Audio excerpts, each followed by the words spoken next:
পড়াশোনায় মনোযোগ বৃদ্ধি করার 5টি কৌশল। নাম্বার 1, পড়ার জায়গা। আপনি পড়ার সময় চেয়ার এবং টেবিল নিয়ে বসুন এবং চেয়ারে খুব সোজাভাবে বসুন, তারপরে পড়ুন। আপনি হেলে দুলে শুয়ে বসার পড়ার অভ্যাস বাদ দিন, এটা আপনাকে অনেক বেশি অলস তৈরি করবে।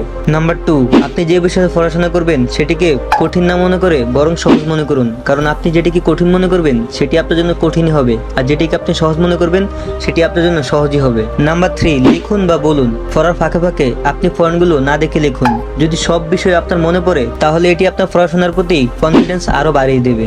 নাম্বার 4, পোমোডোরো টেকনিক ব্যবহার করুন। আপনি 25 মিনিটের জন্য পড়ুন, আবার 5 মিনিটের জন্য ব্রেক নিন, আবার 25 মিনিটের জন্য পড়ুন এবং একই কাজ বারবার করুন। এটি আপনার ফোকাস অনেক গুণে বাড়াবে, কিন্তু হ্যাঁ, ব্রেক যেন 5 মিনিটের জন্যই হয়। নাম্বার 5, আপনার ফোনের একটি নোটিফিকেশনই আপনার সারাদিনের পড়াশোনা নষ্ট করতে পারে, তাই যখনই আপনি পড়াশোনা করবেন তখন আপনার ফোন, টিভি এগুলো সবকিছু অফ রেখে তারপর পড়াশোনা করবেন।